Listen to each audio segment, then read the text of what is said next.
नमस्कार। आज हम बात करने वाले हैं छत्तीसगढ़ के लिए एक बहुत बड़ी और गर्व की बात पर। जी हां, हम समझेंगे कोपरा जलाशय के बारे में, जो अब बन गया है राज्य का पहला रामसर साइट।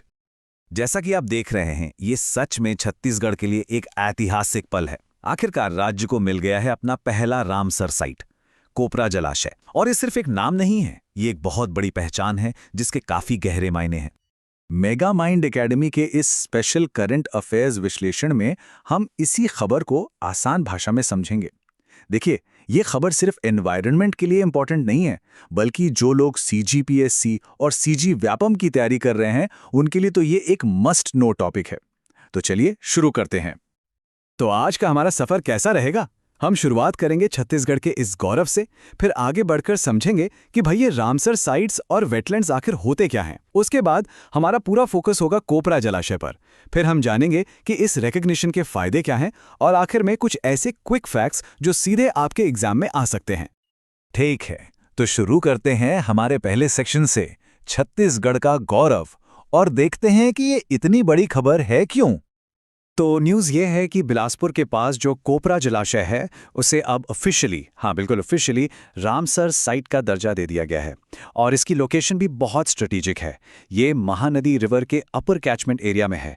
ये बात इसकी इकोलॉजिकल इंपॉर्टेंस को आप समझ लीजिए डबल कर देती है। लेकिन इस मान्यता का, इस रिकग्निशन का असल मतलब क्या है?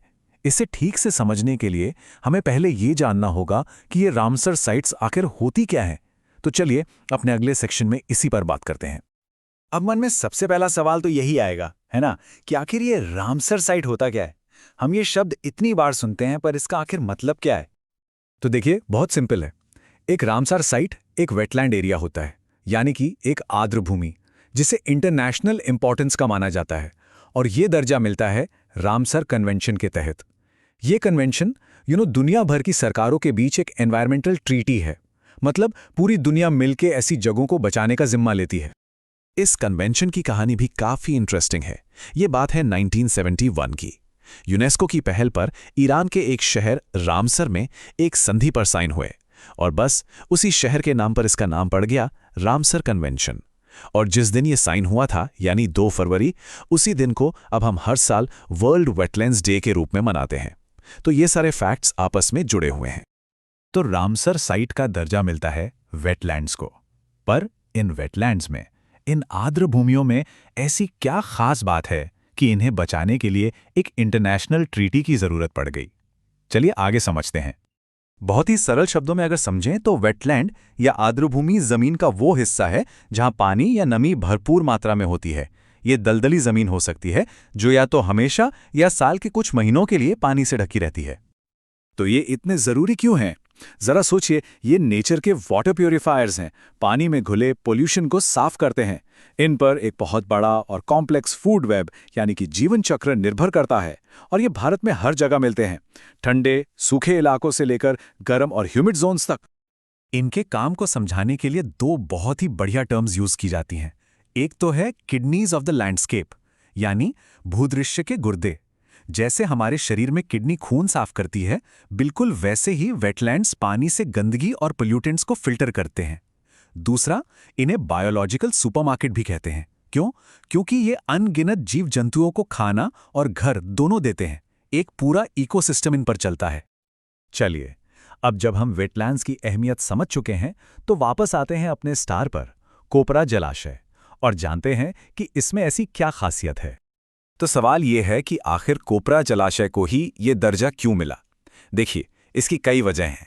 एक, इसका पानी का सिस्टम और आसपास का जो पूरा इकोसिस्टम है वो बहुत स्ट्रांगली कनेक्टेड है। दूसरा, ये अपने आसपास के इलाके में कई तरह के नेचुरल हैबिटेट्स को सपोर्ट करता है। और इन सब का नतीजा ये है कि ये पक्षियों के लिए नेस्टिंग, फीडिंग और रेस्टिंग के लिए, मतलब घोंसला बनाने, खाना खाने और आराम करने के लिए एक परफेक्ट जगह है। और बात सिर्फ यहाँ के लोकल पक्षियों की नहीं हो रही है। ये जलाशय 60 से भी ज्यादा प्रकार के माइग्रेटरी बर्ड्स यानी प्रवासी पक्षियों का ठिकाना बनता है। ये नंबर, ये अपने आप में इसकी रिच बायोडाइवर्सिटी का सबूत है। और बात यहीं खत्म नहीं होती। ये जगह कुछ बेहद दुर्लभ और संकटग्रस्त प्रजातियों का भी घर है, जैसे कि ग्रेटर स्पॉटेड ईगल और इजिप्शियन वल्चर। इनका यहाँ होना कोपरा जलाशय को सीधे इंटरनेशनल कंजर्वेशन मैप पर लाके खड़ा कर देता है। और हाँ, एक छोटी सी रिक्वेस्ट, अगर आपको ये विश्लेषण आपकी CGPSC या CG व्यापम की तैयारी में हेल्पफुल लग रहा है तो इसे लाइक ज़रूर कीजिएगा। इससे हमें और भी ऐसे इंपॉर्टेंट टॉपिक्स कवर करने का मोटिवेशन मिलता है। तो अब मन में अगला सवाल आता है, इस इंटरनेशनल रिकॉग्निशन से कोपरा जलाशय को, छत्तीसगढ़ को क्या फायदे होंगे? चलिए अगले सेक्शन में इसी को डिकोड करते हैं। तो इस मान्यता का मतलब क्या निकलता है? Number 1, international importance. इस जगह को अब पूरी दुनिया में जाना जाएगा। Number 2, focused conservation. अब इसके संरक्षण पर स्पेशल फोकस होगा। ये अब इंडिया के नेशनल वेटलैंड कंजर्वेशन प्रोग्राम के अंडर आ गया है, जो 1986 में शुरू हुआ था। और नंबर 3, कोलैबोरेटिव प्रोटेक्शन। अब सेंट्रल गवर्नमेंट और स्टेट गवर्नमेंट दोनों मिलकर इसकी रक्षा के लिए काम करेंगी। और अब आते हैं उस सेक्शन पे जिसका शायद सबको इंतजार होगा, खासतौर पर एग्जाम देने वालों के लिए। चलिए कुछ मोस्ट इंपॉर्टेंट फैक्ट्स को फटाफट रिवाइज कर लेते हैं। ये पॉइंट्स बिल्कुल दिमाग में बैठा लीजिए। छत्तीसगढ़ का पहला रामसर साइट कौन सा है? कोपरा जलाशय। इंडिया का सबसे बड़ा सुंदरबन। वर्ल्ड वेटलैंड्स डे कब मनाया जाता है? 2 फरवरी को। वेटलैंड्स के लिए की एनालॉजी क्या है? Kidneys of the landscape.